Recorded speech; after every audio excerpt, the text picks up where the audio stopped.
When it comes to eating and drinking, there are two great truths. If you don't eat and drink, you will soon depart for the great beyond. And no matter how much you eat and drink at any one time, you will soon be hungry. As a result, eating and drinking are at the center of life and packed with significance way beyond the idea of nutrition. And anything that important is a fit subject for an artist. The earliest drawings that we know about are in the Lascaux caves of France. They date back over 30,000 years and illustrate hunters going out for meat. Where's the beef has always been an important question. The ancient Egyptians covered the walls of their tombs with pictures of things to eat and drink in the afterlife. The art of the Middle Ages was packed with scenes of cooking and eating. Leonardo da Vinci's Last Supper shows you what people were eating and drinking during the Renaissance. The subject matter of Cézanne's still life paintings came right out of his local market. And since the middle of the 1800s, things to eat and drink have been in photographs. This program looks at some of the great food-related photographs and explains why the photographs are important from an artistic viewpoint. It also tells the story behind the foods that are in the pictures.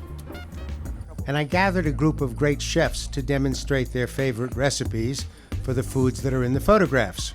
I also called in some photography experts to help us understand the images.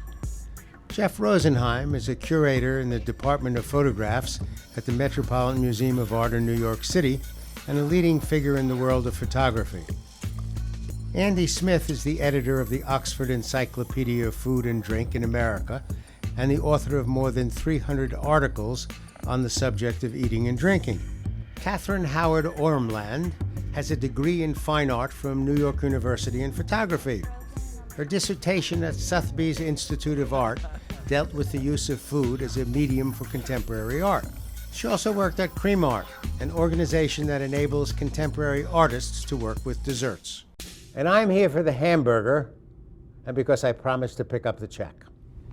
Speaking of the hamburger, one of the great pictures that we have in the history of American photography is this Philippe Halsman study of Marilyn Monroe at the beginning of her career. It was made somewhere outside of Los Angeles for a Life magazine picture story. And it's among the most popular pictures online today for obvious reasons.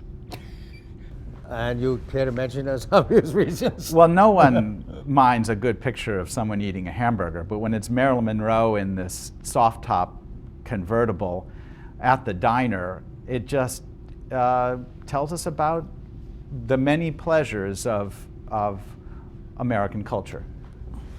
Halsman was born in Latvia, came to the States in 1940, and he was beloved by art directors everywhere because of his bold style and his understanding of the psychological moment. He was on the cover of Life and Look and Esquire and Saturday Evening Post many, many times, and he seemed to be able to communicate with his subjects. And he understood how to make a picture that sells eroticism and desire, and it works for me. I could see why it would work for you guys much more. Okay. Oh.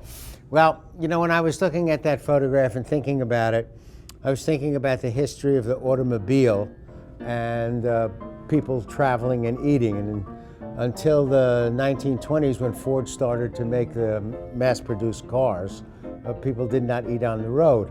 And then as soon as the cars came out, somebody in the government figured out how to put together Route 66. This is a wonderful photograph with a number of different culinary symbols in it. At the center of it, you have the hamburger. And the hamburger, of course, starts off as a street food, and as the automobiles began to clog the inner city streets, the street had to move on to the sidewalk. The hamburger vendors needed to move to more permanent facilities, and one of the places that they moved to was the drive-in. They created the drive-in in the 1920s to help feed people who were traveling from city to city on Route 66. It's a picture that's trying to sell a budding star, and that's Marilyn Monroe. She'd done Asphalt Jungle, and she's about to do Gentlemen Prefer Blondes.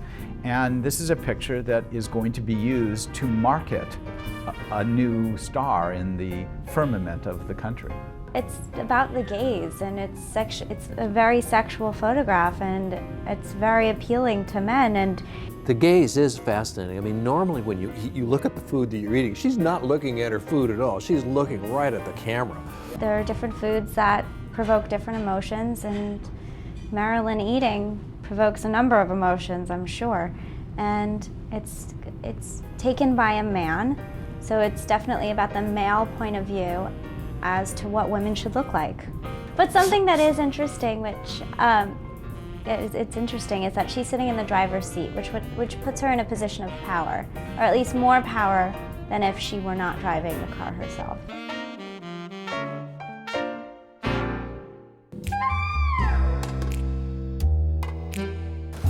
We're going to look at some of our steaks. To get a better understanding of what they are eating in the photographs, I asked a number of leading chefs to demonstrate their favorite recipe for the food that's in the picture. Michael LoMonaco is the chef and owner of Porterhouse, New York. He took one look at the Halsman photo of Marilyn and headed for his prime beef room. This is real prime rib. In other words, it's actually grated prime. Most steaks that people call prime rib are not prime. It's not required by the government, but this is prime beef. It's a rib of beef, and it's dry aged. So Bert, what we do is, there's always the end of the steak that we can't use when we trim it. This goes into the chef's private reserve, private stash, really. We're gonna wanna grind some of this for a while. When I say don't overhandle it, it's really because we want it to be just packed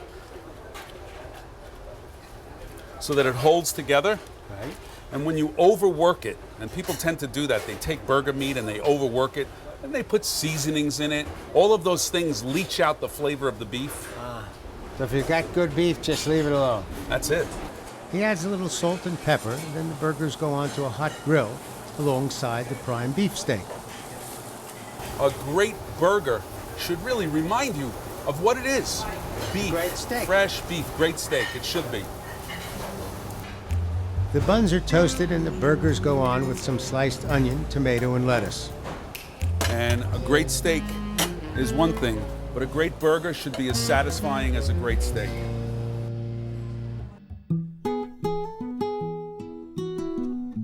This great picture by Cartier-Bresson of a picnic on the banks of the Marne. It was made in 1938 by the father of street photography and even photojournalism, one might say. And it's a picture of leisure and pleasure.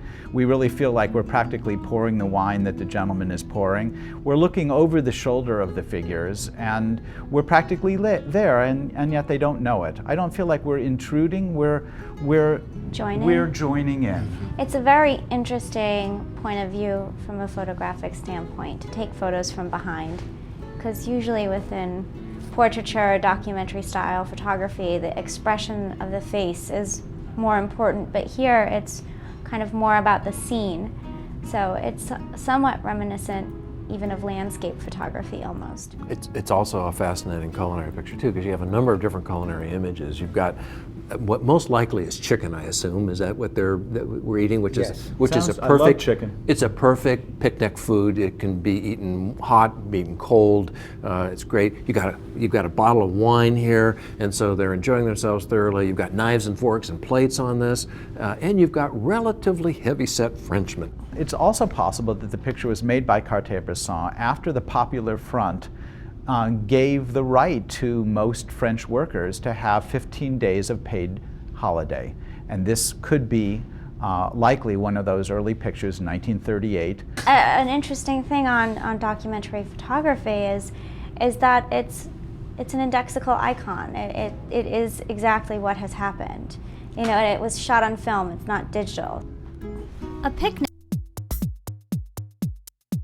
I imagine a photographer takes photographs of things that they enjoy looking at, and it's the same thing. A restaurant, a chef wants to create food that he or she wants to eat. Marc Murphy is the executive chef and owner of a number of New York City restaurants, including landmark Tribeca and Ditch Plains. I asked him for a favorite picnic menu. So we're going to do a roasted chicken, very simply, with some leeks vinaigrette. And also I've got a pizza dough over here. The lardon is pressed into the pizza dough. Lardon is simply large chunks of bacon. Gruyere cheese is sprinkled on top, a little sea salt and olive oil. Just push it in. Then it's off to the oven for 15 minutes. Now the next thing we're going to do is get the leeks ready. We're making a little leeks vinaigrette. The most important thing about leeks is you have to make sure they're separated to make sure you get all of the dirt out. And another thing a lot of people I think make mistakes at home is when they're washing spinach or leeks or anything like that, is they take this and they dump it out. Now that's wrong, because now what you're doing is you're taking the dirt out of the leeks. So you have to take the leeks and scoop them off the top, because what you do is now the dirt, because it's heavier than the leeks, the dirt's going to go to the bottom and not on the leeks. Very important. The leeks then go into boiling water and cook until tender. So now they're nice and tender. We're going to dump them out, and you want to shock them with a little bit of ice. Just, it helps keep that nice color. Or else you just run them under some cold water for a little bit. Next, the leeks are tossed with salt and vinaigrette dressing. The chicken is prepared by seasoning with salt and pepper.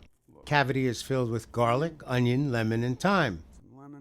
Butter is placed under the skin, and the chicken is ready to be tied up. Take your twine, do a figure 8, put it right behind the legs, get the wings, flip it over, and most important, you do 1, 2, this way the knot doesn't slip. You don't have to ask for somebody else to put their finger there. You see how it kind of holds just like that? The chicken is placed on a baking pan, glazed with olive oil, salt, and pepper, and roasted at 350 degrees for about an hour. Cooking isn't all that difficult. You just have to think a little bit. This is why I started doing this for a living. I didn't want to think too much, just a little bit. Now we're going to go throw this in the oven. Right. When the chicken is cooked, Marc cuts it into hand-sized chunks for easy eating at the picnic. Anybody getting hungry?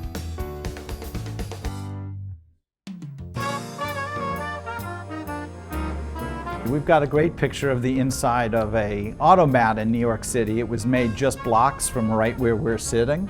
It's a picture made during a project by Bernice Abbott, who was most well known for her studies of the fabric of New York City during the Depression. It was made for the Federal Art Project, and we're looking at the inside of a restaurant where there are no waiters, where there are no menus per se, but there is often great food and coffee. You walked up to these people and you gave them your dollars and they gave you nickels, and you took your fistful of nickels and you put it in this machine, and then the food came out. You had no idea of who cooked it, and then you left. And if you had the nickels, you didn't even have to talk to the lady who made change. But there were some really great things about Food was good. About automats. I mean, not just the food was good. In addition to that, you didn't have to pay a tip. You didn't have to talk with people. You could go in, get your food. You could just have it by yourself, and then walk out again. And you don't have to have this huge affair of having a dining with 2 or 3 hours of eating. It's like the internet of gastronomy. Yeah, it's the precursor to the digital era in a post-industrialized society. But another thing that's important, though, is that they've found that people who eat together generally tend to be thinner, and eating alone in isolation has led to this kind of obesity crisis, and hiding food and eating in secret and not having to deal with people allows, for people to eat more because they're not being judged by the people around them. It's interesting to me that this interior of the automat, that she focuses on the section of pies and cakes. Pies, of course, were the main purpose on why you went into an automat. They were really good. They didn't have to be hot when they were there, and you wouldn't really want the entrees because you couldn't keep them hot, and so therefore they weren't as good. You might have gotten a sandwich or something like that, but the pies, you'd go in there for a quick bite, and they were really, really good. Okay. But this is a perfect reflection of food in the Depression, where people didn't have any money, and it was very impersonal. This is the most impersonal way of eating. So you just do it with a machine. You don't have to deal with any human being. Yeah, people have a very strong fondness for the automat. I loved it. I mean, I loved Now, it. I have a question, because I've never really been to one, except for the one on St. Mark's, where it would cost $3 and quarters for something to eat.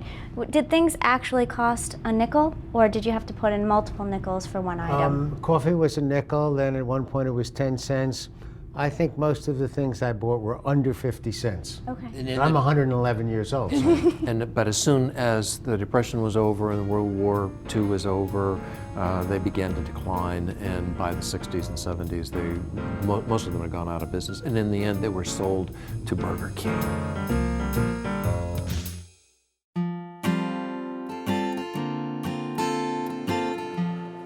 When you're talking pies, the place to go is Sarabeth's Bakery. Sarabeth Levine wrote the book on baking, and today she's making a classic apple pie. She starts with the dough. Butter and milk are combined in a mixer.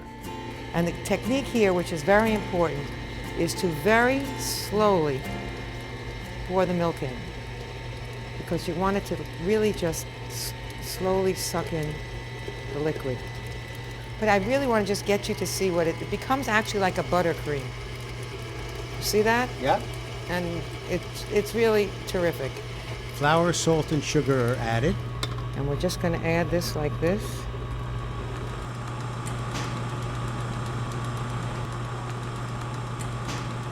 The dough is rounded up and chilled for about an hour. 2 apple pies. Look at that gorgeous dough. And I'll be right back. We'll put these over here. Then I cut them very thin. And you notice. Next, thinly sliced apples are seasoned with lemon juice, sugar, maple syrup, cinnamon, and mixed with some flour. We're just going to mix it all together. That'll hold it together. Then the secret ingredient, vanilla bean. These are the seeds. What we do is we cut the end and we stick all these beans in a jar with rum, about 1 inch of rum. It takes about 3 weeks for them to absorb, and it's like capillary action. All right, I have to taste this. And wash my hands. We'll be back right after this message. The message is, the more often you wash your hands, the healthier you're going to be. That's from the Center for Disease Control. Mention that to you. All right, that's going to sit over here. Now she's ready to roll out the dough. And I go like this, look, around the sides. And what this does is this dampens the side of this nice round piece of dough, and it won't split. So if you use the end of this, you can bring it back into its round shape.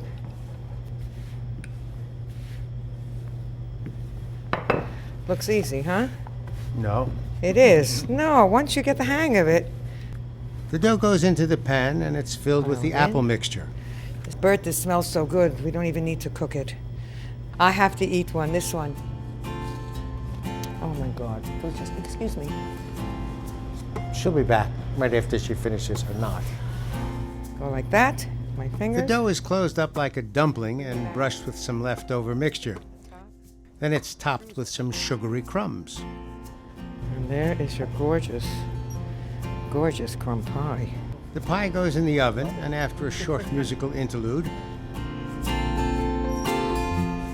it's ready to eat. Look at this gorgeous thing. Oh my God. Ah, the automat never tasted so good. Bert, this is a nice pie.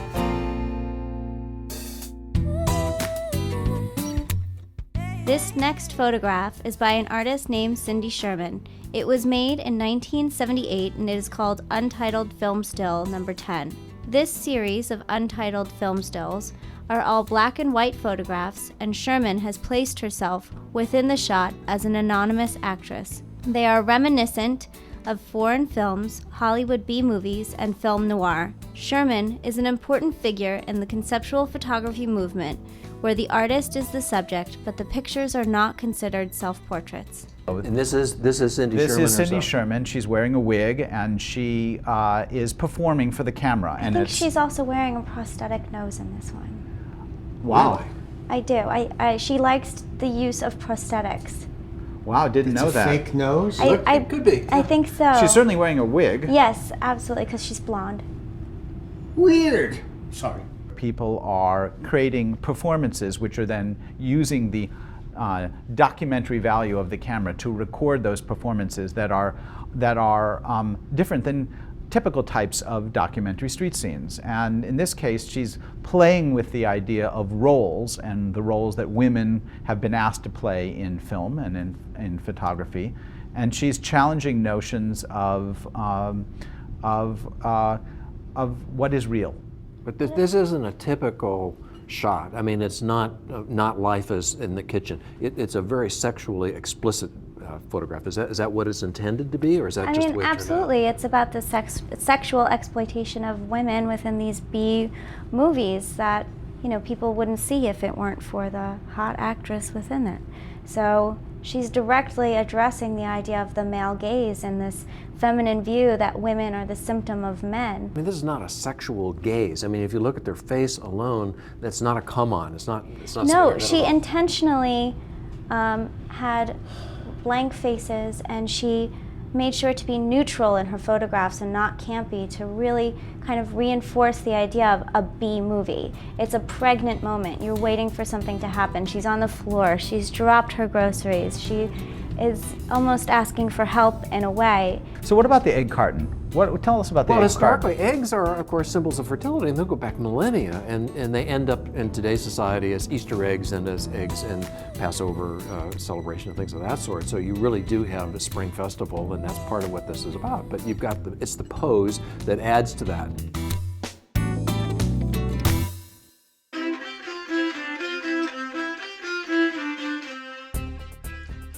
Our egg recipe comes from the restaurant Bacher in Austria.